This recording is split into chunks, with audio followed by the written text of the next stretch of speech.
Okay, we have the top off. I have quite a bit of experience with these amps, and I've seen this one in particular fry itself a few times. Now, I will say, one of the things you got to be really careful of, and as you can see here, we've had the magic smoke a few times, and that is right above this pot right here that I'm pointing to. That is the hum balance.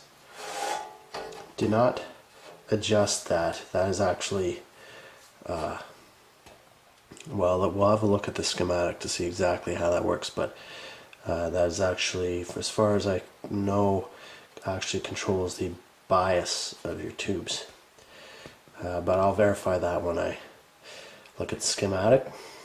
If you don't have your impedance matched correctly with this head here, and you start playing around with that pot, you're gonna fry that pot. You're gonna absolutely fry it, and that's exactly what's happened here. Absolutely do not run this amp if you don't have your impedance matched. So if you don't know much about these amps, you have a in the back here 8 ohm, 4 ohm, and a 2 ohm. Adjust the output impedance of your speaker. Make sure that that matches the impedance of your cabinet, because if it doesn't, you're gonna fry it. Won't last too long. But anyways, this amp is making a loud buzzing noise when you turn it on, so we're gonna figure out why that is. So be really careful when you're poking around in here. There's voltages in here that can kill you easily. Now I'm going to show you something. This cap here, I found this piece of metal, which I believe is from the reverb tank thing here. It seems to be flopping around. I think that's some kind of a washer for that, and it's fallen inside the amp, and it was between those two contacts on that cap there. So I'm not sure if that well, it can't be good, but I'm going to put the tubes back in this amp and turn it on and see if that fixes the problem. But shorting that cap also, let's see, what is that? I'll have to look at the schematic. That's not sure what that can't be good. Anyways, looks like this is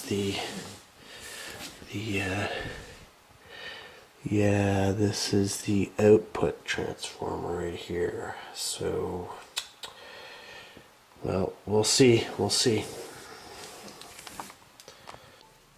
going to power this thing up now. It's a moment of truth. We're going to see if that little washer shorting that cap was actually the problem or not. So be really careful. Be really careful with this amplifier. As I say, make sure that you got your impedance matching correct. And if you're ever turning it on like I am doing right now, do not go poking around in there. Even after you turn it off, make sure that all the caps are drained, and if you don't know what you're doing, don't go into the amplifier. There's voltages in here that will kill you. So let's turn it on. So far so good. See that pilot light, seen better days there. Might and there we go. Fix the problem. No more buzzing.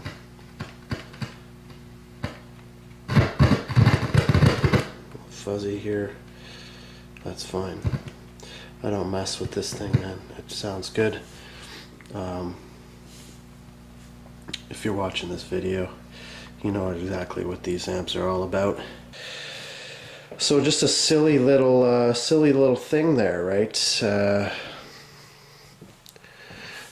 So just this cap that got jumped. If you got parts lying around or rattling around in there, there's actually this part here, this washer that, and you can see, actually look at it carefully, where the arcing occurred, and it burned it.